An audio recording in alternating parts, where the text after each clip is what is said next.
আমি প্রধানমন্ত্রিত্ব চাই না, আমরা দেশের মানুষের অধিকার চাই। আর যদি একটা গুলি চলে, আর যদি আমার লোকের উপর হত্যা করা হয়, তোমাদের উপর কাছে আমার অনুরোধ রইল, প্রত্যেক ঘরে ঘরে দুর্গ করে তোলো। তোমাদের যা কিছু আছে তাই নিয়ে শত্রুর মোকাবেলা করতে হবে,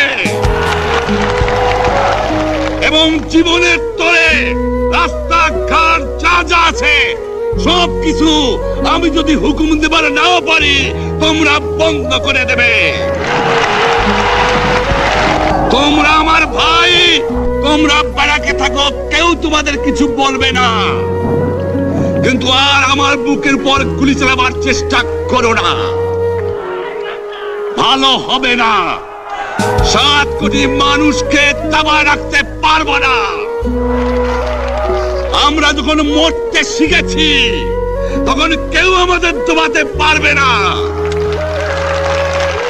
যে পর্যন্ত আমার এই দেশের মুক্তি না হবে, খাজনা ট্যাক্স বন্ধ করে দেওয়া হলো, কেউ দেবে না।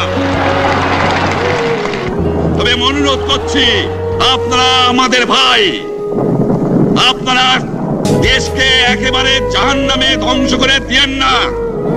জীবনে আর কোনোদিন আপনাদের মুখ দেখা দেখি হবে না। যদিও আমরা শান্তিপূর্ণভাবে আমাদের ফয়সালা করতে পারি, তাহলে অন্তপক্ষে ভাই ভাই হিসেবে বাস করার সম্ভাবনা আছে। সেই জন্য আপনাদের অনুরোধ করছি, আমার এই দেশে আপনারা মিলিটারি শাসন চালাবার চেষ্টা আর করবেন না।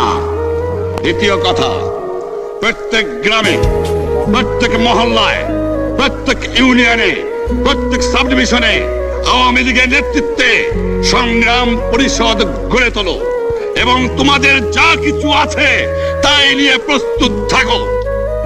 মনে রাখবা, রক্ত যখন দিয়েছি, রক্ত আরো দেব, এদেশের মানুষকে মুক্ত করে ছাড়বো ইনশাআল্লাহ। এবারে সংগ্রাম আমাদের মুক্তির সংগ্রাম, এবারে সংগ্রাম স্বাধীনতার সংগ্রাম। আপনারা আমার উপরে বিশ্বাস নিশ্চয়ই রাখেন। জীবনে আমার রক্তের বিনিময়েও আপনাদের সঙ্গে বেঈমানি করি নাই। প্রধানমন্ত্রিত্ব দিয়ে আমাকে নিতে পারে নাই, ফাঁসি কাস্টে আসামি দিয়ে আমাকে নিতে পারে নাই।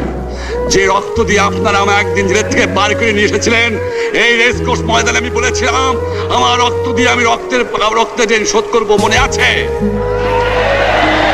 আমি রক্ত তোমার জন্য প্রস্তুত। আমাদের মিটিং এইখানে শেষ। আসসালামু আলাইকুম।